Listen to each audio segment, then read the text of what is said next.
ప్రభుత్వ విద్యలో తల్లికి వందనం అనేది ఒక భాగం.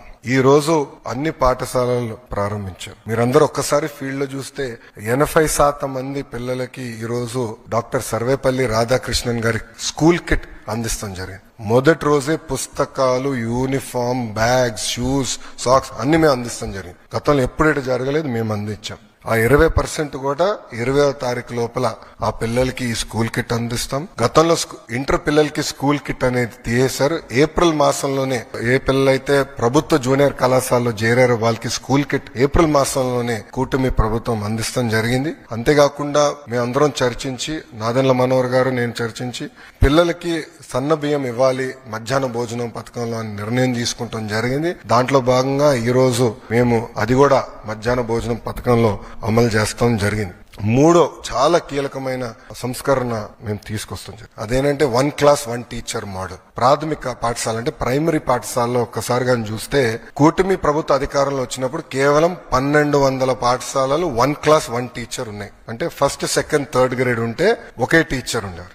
సో ఒక రూమ్ లో ఒక్కొక్క మూలలో, ఇక్కడ 1వ తరగతి పిల్లలు కూర్చోబెట్టి, రామూలలో 2వ తరగతి పిల్లలు కూర్చోబెట్టి, ఇక్కడ 3rd క్లాస్ పిల్లలు కూర్చోబెట్టి ఒకే టీచర్ ముగ్గురికి పాఠాలు చెప్తారు. మళ్ళీ లెర్నింగ్ అవుట్కమ్స్ ఎలా వస్తాయి? అందుకే 1 క్లాస్ 1 టీచర్ మోడల్ మేము తీసుకొచ్చాం. ఈ రోజు నేను గర్వంగా చెప్పుకెళ్తున్నా, 9600 పాఠశాలలు 1 క్లాస్ 1 టీచర్ కూటమి ప్రభుత్వం తీసుకొచ్చింది. అంటే 8 టైమ్స్, సుమారుగా 7.5 టైమ్స్ మేము పెంచాం. 1 క్లాస్ 1 టీచర్ అనేది మా నినాదం. అప్పుడే లెర్నింగ్ అవుట్కమ్స్ అనేది బాగా వస్తుంది. 1200 పాఠశాలల నుంచి 9600 పాఠశాలలకి ఇది తీసుకెళ్తాం జరిగింది. ఇంతేకాకుండా 4వ కీలకమైనది, మొన్న మీరు బడ్జెట్ లో చూస్తే ఆర్థిక శాఖ మంత్రి గారి సహకారంతో ప్రభుత్వ పాఠశాలలన్నిటికీ ఉచిత కరెంట్ మేము రచిస్తున్నాం. సో అక్కడున్న హెచ్ఎం గారు గాని, ఉపాధ్యాయులు గాని కరెంటు బిల్ గురించి ఇబ్బంది పడాల్సిన అవసరం లేదు, నేరుగా ఉచితంగా చేస్తాం జరిగింది. సో ఈ 4, ఎందుకంటే తల్లికి వందనం కింద ఈ 4 కొట్టుకుపోతాయి.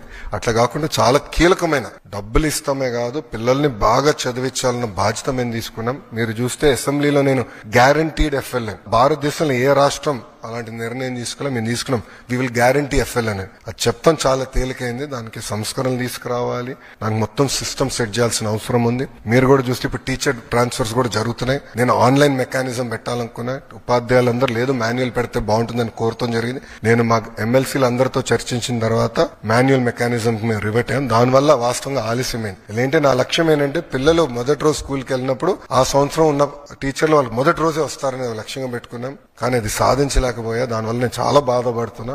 అధికారులందరూ అహర్నిశలు కష్టపడుతున్నారు. మండే కల్లా మొత్తం ఈ టీచర్ బదిలీలన్నీ కూడా పూర్తి చేసి ఈ మొత్తం వ్యవస్థ స్టెబిలైజ్ అవుతుంది. వచ్చే సంవత్సరంలో 10th క్లాస్ రిజల్ట్స్ కానివ్వండి, లేదంటే ఇంటర్ రిజల్ట్స్ కానివ్వండి, ఆల్రెడీ ఒక మార్క్ చేసాం. దానికన్నా బెటర్ చేయాలని లక్ష్యంతో మొత్తం విద్యాశాఖ అహర్నిశలు కష్టపడుతుందని ప్రజలు తెలుపుకుంటూ